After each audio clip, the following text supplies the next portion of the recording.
শামশেরগঞ্জ থানায় যখন অশান্তি চলছিল তখন জাফরাবাদ এলাকায় একদল দুষ্কৃতীর হাতে একটি পরিবারের দুজন সদস্য খুন হন, যাদের নাম হরগোবিন্দ দাস এবং চন্দন দাস, যারা সম্পর্কে বাবা এবং ছেলে।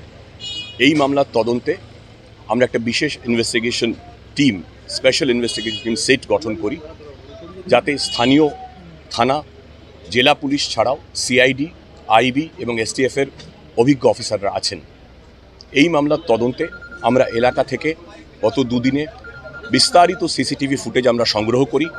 সেই সিসিটিভি ফুটেজ প্রত্যেকটা আমরা খতিয়ে দেখি এবং বেশ কয়েকজন দুষ্কৃতীকে আমরা চিহ্নিত করতে সক্ষম হই, যারা খুনের ঘটনায় প্রত্যক্ষভাবে জড়িত ছিল।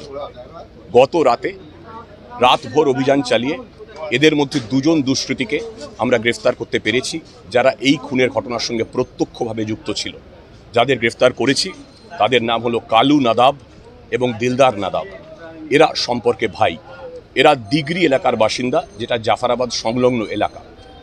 এই দুজনের মধ্যে কালু নাদাবকে আমরা গ্রেফতার করেছি বীরভূম জেলার মুরারই থানা এলাকা থেকে, এবং দিলদার নাদাবকে গ্রেফতার করা হয়েছে সুতি থানার বাংলাদেশ সংলগ্ন সীমান্ত থেকে।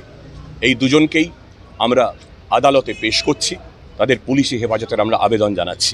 বাকি যে দুষ্কৃতীদের আমরা চিহ্নিত করেছি বা করার চেষ্টা চালাচ্ছি, এখনও ইনভেস্টিগেশন চলছে, তাদের খোঁজেও তল্লাশি চলছে। এবং স্পষ্ট করে এটা জানিয়ে দিতে চাই, এই নৃশংস হত্যাকাণ্ডের সঙ্গে যে বা যারা প্রত্যক্ষভাবে জড়িত বা পরোক্ষভাবে জড়িত, যারা পরিকল্পনা করেছিলেন খুনের এবং যারা খুন ঘটিয়েছেন, তাদের কাউকে ছাড়া হবে না।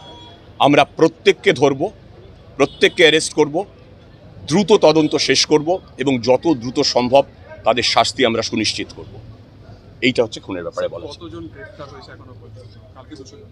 সব মিলিয়ে এখনো পর্যন্ত যে ঘটনাগুলো ঘটেছিল সেদিনকে, সব মিলিয়ে এখনো পর্যন্ত গ্রেফতারির সংখ্যা 221।